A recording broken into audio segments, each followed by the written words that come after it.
gamay ra kay magkaigsunan. Sa ngayong ganiha nga pasalamat kita kay bisan sa kalisod sa panahon na agihapon gamay. Amen. Na kung gingon nga kaniadtos bansalan na ay simbahan dito nga inahan na lang yung anak. Musaka ang inahan, audience anak. Ug ang anak musaka, ang inahan mo audience. Gamay. Gamay na lang yun. Kung abot ang mga tulog ka tuwid may igsuon, ikaloy na lang ang tuwagan sila niya. Dito buto ako. Maraming pag-alagan na to, murag dagat pa mo. Tao, wala. Unas na po. Ano? Kapoy mangko sige paabot niya, wapaw abot. Uban na pangana, kung sa na ilang na. Pero praise the Lord. Sumala sa awit, I worship the Lord. Atong daygon kanunay ang Ginoo mga kaigsunan. Sumala sa Balang Kasulatan sa 1:9, kamo na mangita, yana sa Daniel padung sunahan. Pangitalan niyo. 1973 edition, ingon ang Dios. Gidumtan ko sila nga nagsimba sa mas pagsimbas mga pagano. Unsa ni nga pagsimbas pagano? Nganong gidumtan sa Ginoo? Gisulti sa ubos nga ison, unsay batas pagano? Dalo. Dili ni dalo sa kwarta, dili ni dalo sa unsamang butang, kung dili nahimong dalo sa panahon diya sa Ginoo. Kay daghan na karon maigsoon, ambot ni kapanid mo. Adventista, Del City, Momilia, Momilia. Di ba? Di ba gikawat? Ikawat ang panahon nga sa Ginoo. Pasalamat ka kay wala nato kawata ang karon sa Ginoo. Pagabot na mo kini ang igsoon, dali pa ko kay ang igsoon na nabta na mo diri sila del Damral. Kaya kung nabiya ko namingawan kay nauman. Kung manapila ka sa Mayo, nagkuyog niya, ay bala anak ko nga, wala na, nag-withdraw na sila dito. Hindi ako namin. Namalit na sila sa ilahan nga dapit. Mga istorya ni ganyan, kadir, magkabulag-bulag man ta, pero kulusat doon si Puyo sa Pusang Pablo, magkabulag-bulag man ta islawas, pusatan diya sa Espiritu sa Ginoo. Amen? Amen. Aron nga, balik ko niya sa Ginoo, dito niya, tas kananitan mo. Karong hapon, dili ko magwali mga igsoon, ako na niuluhan og truth reminders. Naa naman ta mga igsoon sa kamaturan. Kinahanglan lang kita kanunay pahinomduman. Eder? Nga naman, 49:15 si Isaias. Ingon ng Dios, makalimot ba ang usa ka inahan sa iyang masuso? Ingon ng Dios, yes, makalimot. Apan ako, di jud makalimot. Unang design gid natong tao nga makalimot kay dapat ang usa ka inahan iyang masuso, di gid na niya malimtan ba? Di ba? Pero mo ng Diyos, malimtan niya. Pero ako, di gyud makalimot ninyo. Munang sa Exodus 20, versikulo 8, ibalik-balik, bisag unsaon nimo magbasa, ang imong mabasa, remember the Sabbath day to keep it holy. And this is reminders, nga naman, kitang tao, limtanon. Remember the Sabbath day to keep it holy. Di gyud na mausap ang gisulti sa Balang Kasulatan. Ngano? Kay kitang tao mga igsoon, limtanon. Pati nagpabisi na kitag tayo. Diba? Yung si Linjuet nga naon saman nga og sa adlaw kuno nga ipapahulay, usahay magduka-duka man kuno ta. Dito atas ng negosyo bisag gabi na nag-overtime, siga man kay tong mata. Yang butan o tag cellphone, di ta kay bagong sa nang orasa, sige gihapog lini-liay. Kuna yung naguganihan nga nagka-apikigod. Ang atong nagka-apikigod nga naman. Ikaduhang Timoteo 3, 1-5.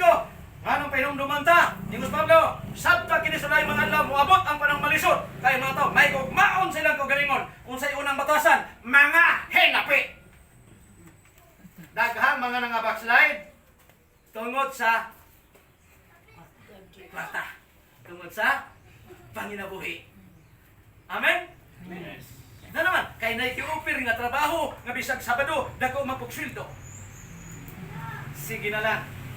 Ako manghod niya ito, nagtrabaho warehouse sa Digos, wala mo simbag masabado. Nako nga, unsa gyud kadako dahil imong sweldo, nga wala man ka mo simba sa adlaw Sabado. Ang akong manghod, purag nag-inukto. Na naman, abi ninyo, ang iyang sweldo mga igsoon, 85 pesos ng adlaw. Pagkagamay, unyawa na ka mo simba. Kung ako, munda kong simba, Saan ko ginadlaw 10,000 kada adlaw? Pero igo na ba ng mga igsoon? Igo na na ikambyo sa imong kaluwasan? Ako'y kanta nga gikumpos na bago may igsoon pa na panaplastar. Ang kaluwasan gibaylo sa sinsilyo. Ano man? Si Judas sinumdumi ang iyahang kaluwasan gibaylo niya sinsilyo. Grabe kid puning kwarta og ako mga igsoon. Ang tao sa ay nga, grabe paitan niyo. May pangkwarta na pa, may pangkwarta na pa tao, piling tao, ay kwarta. Sa bang ihandong na to, kwarta mag-examan. Kamu usahay, masaag tas pag-alagad. Pero si Pablo, sabta kinis ulahing mga adlaw maabot. Nga malisod! Unya ang makapurki pa yun, Mateo 24:12. Mubugnaw ang gugmas kadaghanan, og musanay ang kada utan. Kay grabe na reaksyon sa social media ug nagabantay mo. Bisan sa social media, lagyo ra ang tao, pero nag-inaway na. Di ba, ma'am? Nag-inaway ay. Tanawa na nyo rin gira sa religion karon. Grabe! Kanang inyong founder, si religion, buang man na. Nga mo nagsunod mo, buang pod mo. Ang uban, wanay ka-atake na ikasupport, mamirsunal na lang. Nagkaupaw lang ka, basin nun niya, testingin na, pakigdibati ng CFD, di ba ka maupaw samot? Saan ako pagkaupaw samot nga upaw ng gulaan? Kanang akong kaatbang nun ay maupaw. Sadya kayo, naman, nag-away na, bisan sa social media. Muna, ipahinong-duman ta, mga Israel. Ipahinong-duman ta, nakahawin na sa kamaturan. Dito ko nasa yung Santaw Sipa. Naikso nga tulo na kasabado nga wala magsimbay ng Ginong Bragapa. Ato ra kong bisitahan si Kuya murag Kukong ang pangalan niya. Basta something murag yung anak. Una-unsa man sa tulo na kasabado nga wala gyud mo simba. Murag sa Iglesia ni Cristo atuon ba ilay din. Atuon na. Pero ang ilang atuon, balag di ka mo simba, kuhaon nila ang katong imong kahit di mo. Korta gyapon, di ba? Bahalag din na ka mo simba, ang imong obligasyon. Padayon. Unsa man na? Unang Timoteo 6:10, ang salapi gamot sa tanang pagka dautan. Unsa gisulti ni Pablo sa Timoteo 3, unang batasan mga hinapi. Bahalag magbikil ta basta siguruhan na tuwa. Na karon ikson timan ninyo ni, hapit ng eleksyon. Iatol-atol ra bagyod. Ug adlaw Sabado. May lang kung di matumungog sa Sabado. Manuro yun niya.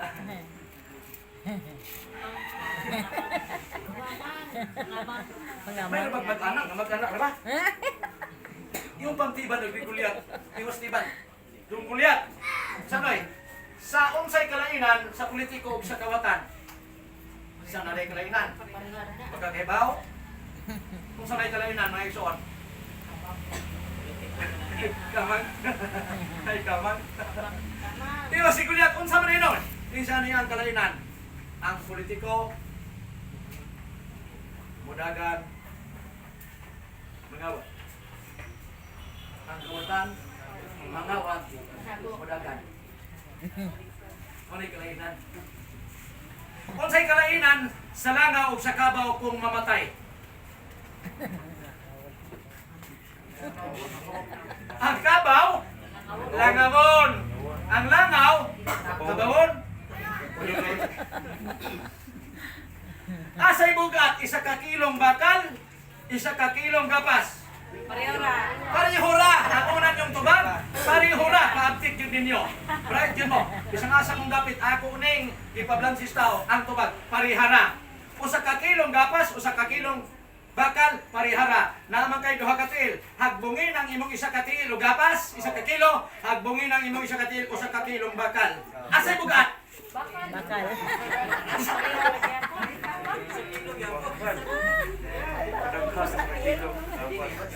Parihara ang gibugaton.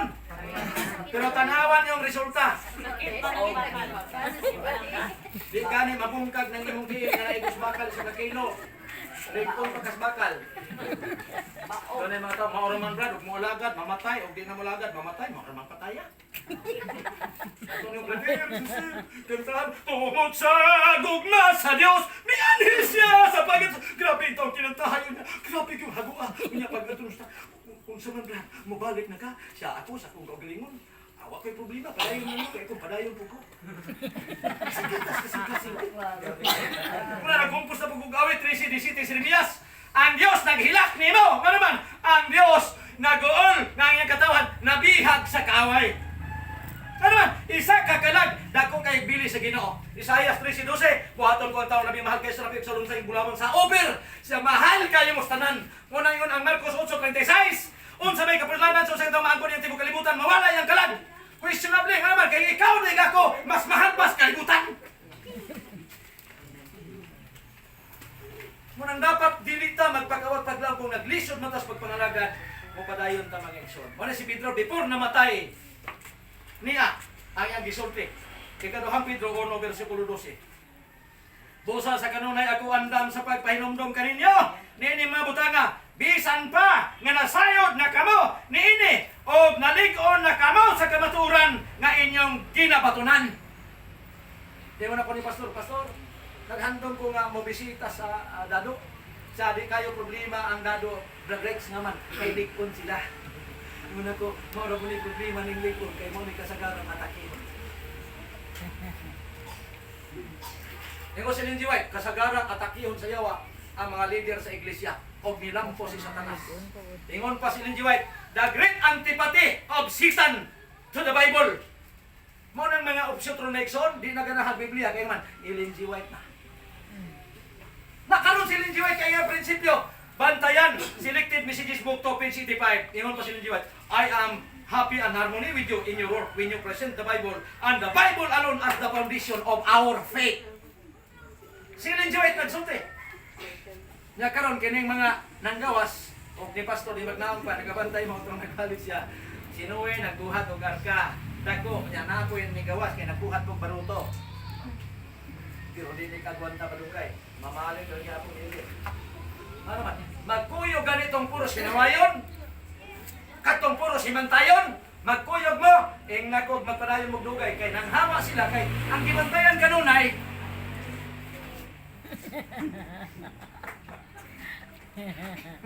Ano makasimbag maayo kaya man paghimantay na lang unsay sayop sa mga leader, unsay sayop sa mga kigsunan.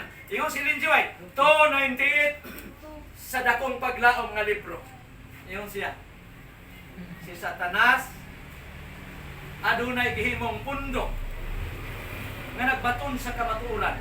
Apan inay nga magpadayon sila sa pagsusis kamatuoran, nabisi sila sa paghimantay sa sayop sa uban.